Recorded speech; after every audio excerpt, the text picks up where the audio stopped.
CBI এর জালে রীতিমতো মামলাকারী 2016 সালের যে শিক্ষক নিয়োগের যে প্যানেল বাতিল হয়েছিল, এবার প্রশ্নের মুখে উঠছে কিন্তু সেই 2016 প্যানেল বাতিলের কথা। সিবিআই এর জালে এবার খোদ মামলাকারী। এবারে যে গুরুত্বপূর্ণ খবরের দিকে আমাদের নজর রয়েছে, বঞ্চিত দাবিদারি কি অযোগ্য, একেবারে কিন্তু ঘনীভূত রহস্য, বিভিন্ন প্রশ্ন উঠছে। এ বিষয়ে আরো বিস্তারিত জানবো, আমাদের সঙ্গে টেলিফোন লাইনে যুক্ত হয়েছে আমাদের প্রতিনিধি অভ্রদীপ। অভ্রদীপ, আমরা দেখছি যে এসএসসি যে 2016 শিক্ষক নিয়োগের যে মামলা হয়েছিল, এবার সেই মামলার জালে সিবিআই এর জালে খোদ মামলাকারী উঠে আসছে। ঠিক কি তথ্য উঠে আসছে এই ঘটনায় অভ্রদীপ? দেখো, এসএসসি 2016 শিক্ষক নিয়োগ মামলায় নতুন বিতর্ক তৈরি হয়েছে। একাংশ চাকরি প্রার্থী এবং ওয়েটিং লিস্ট ভুক্তদের দাবি, যাদের বঞ্চিত দেখিয়ে মামলা দায়ের করে গোটা প্যানেল বাতিলের আবেদন জানানো হয়েছিল, তাদের মধ্যেই কয়েকজন বর্তমানে সিবিআই এর তদন্তে টেন্টেড বা অযোগ্য হিসেবে চিহ্নিত হয়েছেন। চাকরি প্রার্থীদের বক্তব্য অনুযায়ী তথাকথিত বঞ্চিত ওয়েটিং প্রার্থী লক্ষ্মী তুঙ্গারের করা মামলার ভিত্তিতে 2016 সালের পুরো প্যানেল বাতিলের আবেদন জানানো হয়। সেই মামলার আইনজীবী ছিলেন বিকাশ রঞ্জন ভট্টাচার্য ও ফিরদৌস তামিম। তারা এই প্যানেল বাতিলের দাবি করেছিলেন, কিন্তু সম্প্রতি এসএসসির সূত্রে প্রকাশিত তালিকা ও সিবিআই এর তথ্যের ভিত্তিতে অভিযোগ উঠছে যে ওই প্রার্থী নিজেই তদন্তে টেন্টেড হিসেবে চিহ্নিত হয়েছেন। আরো অভিযোগ উঠছে যে যারা নিজেদের বঞ্চিত দাবি করে এই মামলা করেছিলেন, তাদের 4 জনের ওএমআর শিটের নম্বরে গড়মিল রয়েছে এবং তারা সকলেই সিবিআই এর তদন্তে অযোগ্য হিসেবে উঠে এসেছেন। এই পরিস্থিতিতে প্রশ্ন উঠছে, একজন বা কয়েকজনকে বাঁচাতে গিয়ে হাজার হাজার যোগ্য শিক্ষক শিক্ষিকা ও শিক্ষাকর্মীদের বলি দেওয়া হয়েছে কিনা। এবং চাকরি প্রার্থীদের একাংশের দাবি, দুর্নীতির বিরুদ্ধে লড়াই ও অন্যায়ের কথা বলে যে মামলা করা হয়েছিল তা আদতে বিচারের নামে প্রহসন হয়েছে। তারা আরো জানাচ্ছেন যে 2016 সালের প্যানেল বাতিলের সিদ্ধান্ত জালিয়াতি, রাজনৈতিক চাপ ও একতরফা তথ্যের ভিত্তিতে নেওয়া হয়েছে। তাই অবিলম্বে 2016 সালের যে মামলাটি পুনরায় আবারও তদন্ত শুরু হোক এবং নতুন করে বিচার হোক, এই দাবি করছেন তারা। এবং যদিও অভিযোগগুলির বিষয়ে সংশ্লিষ্ট আইনজীবী বা কর্তৃপক্ষের তরফে কোনো প্রতিক্রিয়া এখনো পাওয়া যায়নি। বিষয়টি আইনি প্রক্রিয়া চলমান থাকায় চূড়ান্ত সত্য উদ্ঘাটনের দিকে তাকিয়ে রয়েছেন বঞ্চিত চাকরি প্রার্থীরা। ধন্যবাদ অভ্রদীপ। যে খবরের দিকে আমাদের নজর রয়েছে, এসএসসি 2016 যে শিক্ষক নিয়োগ মামলা ছিল, সেই নিয়ে কিন্তু নতুন বিতর্ক হয়েছে। যে মামলা করেছিল তারই নাম কিন্তু টেন্টেড লিস্টে এসেছে এবং এই নিয়ে কিন্তু রহস্যের ফাঁদ কিন্তু সামনে আসছে। এবং যারা যোগ্য চাকরি প্রার্থীরা ছিল, তারা এই বিষয়টি নিয়ে আবারও তদন্ত করার কিন্তু তারা আর্জি রেখেছে এবং প্রশ্নের মুখে উঠেছে কিন্তু যে অযোগ্য ছিল, সেই অযোগ্যদের রক্ষা করতে গিয়ে কি যোগ্যদের বলি দেওয়া হলো, এমন বিভিন্ন প্রশ্ন কিন্তু উঠছে। নিয়োগ মামলায় এবার বিস্ফোরক তথ্য প্রশ্নের মুখে উঠেছে। 2016 সালের শিক্ষক নিয়োগের যে মামলা, সেই 2016 সালের প্যানেল বাতিল, সেই কিন্তু এবার কিন্তু আবারও ফিরে আসছে আগের তদন্তের দিকে। যারা চাকরি প্রার্থী ছিল, যোগ্য চাকরি প্রার্থী, তারা এই বিষয়টি নিয়ে আবারও তদন্ত করার কিন্তু আর্জি রেখেছে।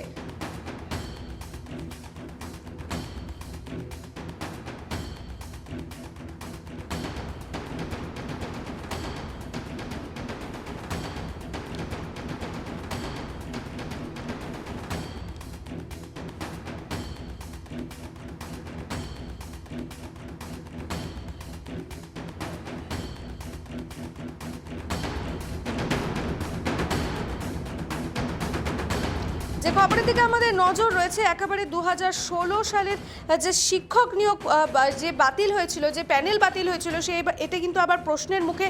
কারণ যে মামলাকারী ছিল, সেই সিবিআই এর জালে এবার খোদ মামলাকারী এসেছে। কারণ যে লিস্ট বেরিয়েছে, পুনরায় তদন্ত যে হয়েছিল, সেই তদন্তে সেই টেন্টেড লিস্টে কিন্তু যে মামলাকারী ছিল, সেই মামলাকারীর কিন্তু এবার নাম উঠে আসে। ওএমআর শিটে গড়মিল লক্ষ্য করা যাচ্ছে। একেবারে প্রশ্নের মুখে উঠেছে 2016 সালের সেই চাকরি বাতিলের সেই প্যানেলের পরীক্ষা।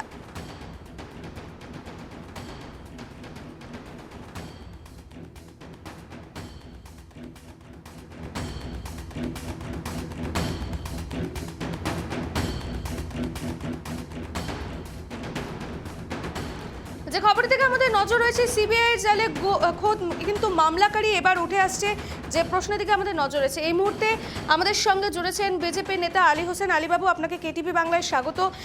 আপনার কাছে আমার প্রশ্ন রয়েছে, সিবিআই তদন্তে ঠিক যে বঞ্চিত যারা হয়েছিল, এবার কি তারা এই যে মামলায় যে সিবিআই জালে যে খোদ মামলাকারী উঠে আসছে, এই বিষয়টি নিয়ে আপনি কি বলবেন? বা যারা যোগ্য চাকরি প্রার্থী ছিল তারা তো এবার আবার নতুন করে তদন্ত করতে বলছে, এই বিষয়টি নিয়ে আপনি কি বলবেন? দেখুন, সিবিআই যে তদন্ত করতেছে তারা তো সবকিছু হিসাব নিকেশ করে বলবে, তারা তো কোনো রাজনৈতিক দলের লোক না। স্বাভাবিক তাদের যে তদন্ত প্রক্রিয়াটাকে গুরুত্ব দেওয়া উচিত বলে আমরা মনে করি। আর দ্বিতীয়ত যে বিষয়, মামলাকারীদের মধ্যে যারা যোগ্য, নিশ্চয়ই যারা যোগ্য রয়েছে তাদের আমরা তার সঙ্গে রয়েছে, ভারতীয় জনতা পার্টি তার সঙ্গে রয়েছে, কিন্তু অনেকেই অযোগ্য রয়েছে, সেটা তো তদন্ত আসলে বোঝা যাবে। যারা অযোগ্য রয়েছে তাদের সঙ্গে আমার দল নেই, কোনো সময় অযোগ্যরা চাকরি পাক আমরা কেউ চাই না, বিজেপি চাবে না, যোগ্যরাই চাকরি পাক, সেটা আমরা বলছি। সিবিআই যেভাবে এগিয়ে যাচ্ছে, আমরা সিবিআই কে আমরা বলবো আরো দ্রুত আপনাদের তদন্তটা সম্পূর্ণ করুন এবং যোগ্যরা চাকরি পাক, সেটা আমরা বলছি। একেবারে এসএসসি 2016 যে নিয়োগ মামলায় সিবিআই তদন্তে যদি মামলাকারীরা টেন্টেড হিসেবে চিহ্নিত হন, তাহলে পুরো যে প্যানেল ছিল সেটি বাতিল করা কি কতটা যুক্তিযুক্ত ছিল, কতটা ন্যায্য ছিল? না না, ন্যায্য অলজ্জের ব্যাপার না, আইনের ব্যাপার আছে, কোর্টের ব্যাপার আছে, তারা অবজারভেশনে রাখছে নিশ্চয়ই। এখানে কেউ ছাড় পাবে না, এখানে কেউ ছাড় পাবে না যে ওই শস্যের মধ্যে ভূত, ওই রকম বিষয় নেই, কেউ ছাড় পাবে না আদালতের কাছে। আমরা আদালতকে সম্মান জানাই, আদালত নিশ্চয়ই একটা সুষ্ঠু মীমাংসা আমাদের জানিয়ে দেবে, বাংলার মানুষকে জানিয়ে দেবে, এবং বেকার ভাইরা, যারা যোগ্য বেকার ভাইরা, তারা কাজ পায়, তারা যেন চাকরিটা না হারায়, সেটার জন্য আমরা সর্বত্রই আমরা তাদের সঙ্গে আছি। ধন্যবাদ আলীবাবু আপনাকে। যে খবরের দিকে আমাদের নজর রয়েছে, প্রশ্নের মুখে উঠেছে 2016 প্যানেল বাতিল। একেবারে যে মামলাকারী ছিল সেই মামলাকারীরই কিন্তু বিরুদ্ধে এবার ওএমআর এর কারচুপির অভিযোগ উঠে আসছে।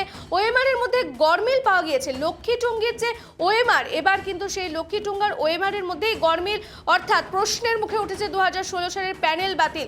প্যানেল বাতিল কি তবে কতটা ন্যায্য ছিল বা কতটা সেটা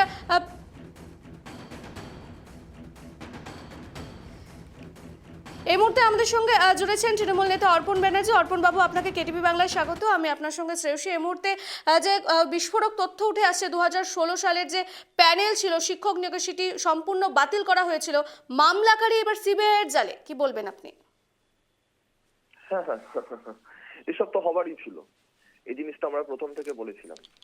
এইসব জিনিস যখন আমরা প্রথম থেকে বলেছিলাম, তখন আমাদেরকে কুৎসিত ভাষায় আক্রমণ করা হয়েছিল, আমাদের পরিবারকে আক্রমণ করা হয়েছিল, আমাদের নেত্রীকে আক্রমণ করা হয়েছিল, আমাদের জঘন্য ব্যক্তিগত আক্রমণ। সেই আক্রমণের সামনে দাঁড়িয়েও আমরা মানুষকে অনুরোধ করেছিলাম, তত্ত্বে নয় তথ্যে বিশ্বাস করুন। তত্ত্ব এবং তথ্যের মধ্যে একটা সূক্ষ্ম কিন্তু বিশাল ফারাক রয়েছে। আজকে সেগুলো প্রমাণ হচ্ছে, আস্তে আস্তে আরো প্রমাণ হবে। বিগত দিনে সন্দেশখালী প্রমাণ হয়েছে, বিজেপির মন্ডল সভাপতি গঙ্গাধর কয়ালের ভিডিও আছে সমাজ মাধ্যমে, আরজি করও প্রমাণ হয়ে গেছে। সুপ্রিম কোর্টের অবজারভেশন, শিয়ালদা কোর্টের রায়, সঞ্জয় রায় একমাত্র দোষী এবং শাস্তি পেয়েছে, প্রমাণ হয়েছে। আরজি করের তত্ত্ব এবং তথ্যের ডিফারেন্স প্রমাণ হয়ে গিয়েছে। চাকরি বাতিলও প্রমাণ হচ্ছে আস্তে আস্তে। এবং আমি আপনাদেরকে অনুরোধ করব, আপনারা যারা সংবাদ মাধ্যমের প্রতিনিধি, যে আপনারা আপনাদের সাংবাদিক সত্তার সাথে যেভাবে সুবিচার করছেন সেইভাবেই সুবিচার করুন এবং মানুষের কাছে সঠিক তথ্যটা তুলে ধরুন। আমরা আমাদের মতো করে নিশ্চিতভাবে তুলে ধরছি, এই জিনিসপত্রগুলো হবে, এগুলো আমরা জানতাম। বিকাশ রঞ্জন ভট্টাচার্য, ফিরদৌস শামীম সহ গোটা তোলাবাজ সিপিএম দল, দুর্নীতিগ্রস্ত সিপিএম দল, বাংলার মানুষের অভিশাপে শূন্য হয়ে গিয়ে, নিশ্চিহ্ন হয়ে গিয়ে বাংলার মানুষের বিরুদ্ধে চক্রান্ত করেছে। সিপিএম এর লড়াইটা আজকে তৃণমূল কংগ্রেস বা মমতা বন্দ্যোপাধ্যায়ের বিরুদ্ধে নয়, সিপিএম এর লড়াইটা আজকে বাংলার মানুষের বিরুদ্ধে হচ্ছে। সিপিএম বাংলার মানুষের বিরুদ্ধে জেহাদ ঘোষণা করেছে। ওরা যেমন বাংলার মানুষকে গণহত্যার শিকার করেছিল, তেমন আজকে ওরা বাংলার মানুষের বিরুদ্ধে লড়াই করছে। বাংলার মানুষের রুটি কেড়ে নিয়ে তাদেরকে নিঃস্ব করতে চাইছে, কারণ বাংলার মানুষ ইতিমধ্যে সিপিআইএম কে রাস্তার ভিখিরি বানিয়ে দিয়েছে। 2026-এর নির্বাচনে হিসেব হবে এবং যে 26,000 শিক্ষক শিক্ষিকা শিক্ষক অশিক্ষক কর্মী তার মধ্যে কিছু জন আছেন যারা নিশ্চিতভাবেই টেম্পটেড বা দাগী, তাদেরকে বাদ দিয়েও প্রায় যে 15,000 যারা তথাকথিত যোগ্য তাদের যে চাকরি বাতিল হয়েছে, এদের চক্রান্তের জন্য মাননীয় মুখ্যমন্ত্রী যখন বলতেন যে এটা বিকাশ রঞ্জন ভট্টাচার্যের চক্রান্ত, তখন আমাদেরকে হাজার প্রশ্নের সম্মুখীন হতে হতো। বিকাশ রঞ্জন ভট্টাচার্যের চক্রান্ত কেন, ইত্যাদি ইত্যাদি। আজকে তো সবটা প্রমাণিত কেন কার চক্রান্ত। আরো তথ্য সামনে আসবে এবং বাংলার মানুষ আজকে সিপিআইএম বিধানসভায় লোকসভায় আসনের নিরিখে শূন্য, 2026-এর ফল ঘোষণার সময় দেখবেন এরা ভোট শতাংশের নিরিখে শূন্য হবে। একেবারে ধন্যবাদ অর্পণ বাবু আপনাকে। যে খবর থেকে আমাদের নজর রয়েছে, প্রশ্নের মুখে উঠেছে কিন্তু 2016-র যে প্যানেল বাতিল, সেই প্যানেল বাতিল এবার প্রশ্নের মুখে। কেননা যে মামলাকারী ছিল সেই মামলাকারীর ওএমআর শিটেই এবার কিন্তু গড়মিলের তথ্য মিলেছে।